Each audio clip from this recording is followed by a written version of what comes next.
कोहली ने one day cricket में एक बार फिर से गदर मचाना शुरू कर दिया है। ऑस्ट्रेलिया में जो आखिरी वनडे था उसके बाद से कोहली का बल्ला लगातार चल रहा है। 2 अर्धशतक, 2 शतक।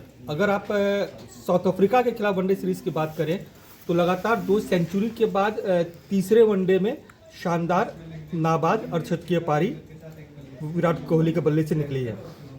ज़्यादा बातचीत करने के मेरे साथ ज्ञान है। ज्ञान, आप कोहली के बहुत बड़े फैन हैं। 2 वनडे के बाद तीसरे वनडे में क्या लग रहा था कि अगर टीम इंडिया पहले बल्लेबाजी करती, जिस तरह कोहली का फॉर्म है, क्या शतक लगता? तीसरा शतक भी लग जाता मैच लगातार। बिल्कुल, जिस हिसाब से आज टीम इंडिया की जो बैटिंग लाइनअप थी और जो पिच का था, पिच से लग रहा था कि कोहली 2016 वाला जो विंटेज कोहली कहा जा रहा था कि जो पुराना कोहली वापस आ गया है। जिस हिसाब से ऑस्ट्रेलिया के लास्ट मैच में उन्होंने 75 रन बनाए थे, फिर उसके पहले 2 मैच में शतक मारा और आज जो उन्होंने 65 रन की पारी खेली है उसमें भी कमला सर मैं आपको बोलूँगा उन्होंने बहुत कम ही गेंद खेली हैं। आई थिंक 45 बॉलें खेली हैं और उसमें उन्होंने ये रन बनाए। तो कहीं ना कहीं एक टच में है वो और एक फॉर्म में है।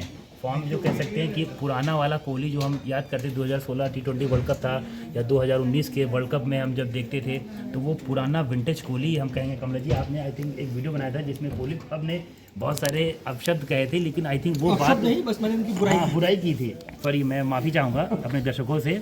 वो आपने जो बुराई की थी आई थिंक वो उन्होंने वीडियो देख लिया है आपका, और उसके बाद से उन्होंने जो बैटिंग जो परफॉर्मेंस दिखाई है वो वाकई सारे फैंस जो उनसे काफ़ी दिनों से जो चाह रहे थे कि कोहली ऐसी बैटिंग करें, क्यों कोहली टेस्ट में असफल हो रहे थे और उसके बाद उन्होंने लास्ट ईयर ही T20 में संन्यास लिया। लेकिन अब जो वनडे एक ही फॉर्मेट खेलते हैं, जैसे उन्होंने कॉन्फ्रेंस में भी कहा था, प्रेस कॉन्फ्रेंस में एक ही फॉर्मेट खेलते हैं और वो इसके लिए वो राजा हैं। और आज उन्होंने जो चेज़ का, जो उनको चेज़ मास्टर कहा जाता है, वो आज उन्होंने दिखाया कि क्यों वर्ल्ड क्रिकेट में उनको चेज़ मास्टर कहा जाता है।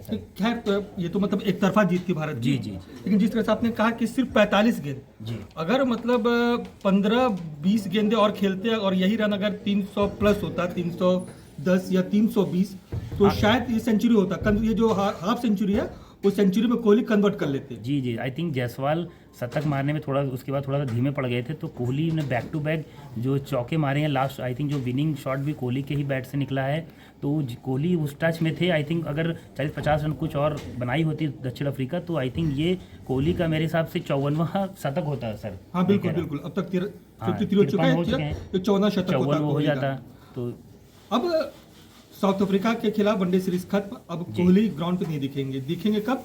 जब IPL हो या फिर वनडे क्रिकेट। नहीं, मैं आपको यहाँ रोकना चाहूँगा सर। इससे पहले जनवरी में न्यूजीलैंड की टीम वही कह रहा था। या तो IPL देखेंगे या तो वनडे क्रिकेट में देखेंगे।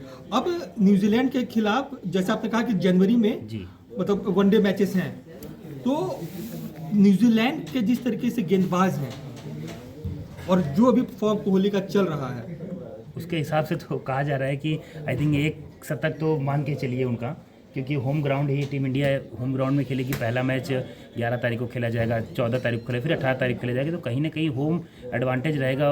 होलकर स्टेडियम में भी होंगे, एक मैच होगा, तो वही होम एडवांटेज रहेगा टीम इंडिया के पास। और रोको जो कहा जा रहा है कि विराट कोहली भी उसमें रन बनाएंगे और रोहित शर्मा भी, लेकिन टीम इंडिया का जो मेन फोकस रहेगा वो आई थिंक इन्हीं 2 प्लेयरों के इर्द गिर्द रहेगा, मतलब कोहली और रोहित जी। तो ये वीडियो कैसा लगा? लाइक करिएगा, सब्सक्राइब करिएगा, शेयर करिएगा और कमेंट करके जरूर बताइएगा कि साउथ अफ्रीका के खिलाफ कोहली की बल्लेबाजी आपको कैसे लगी। Thank you.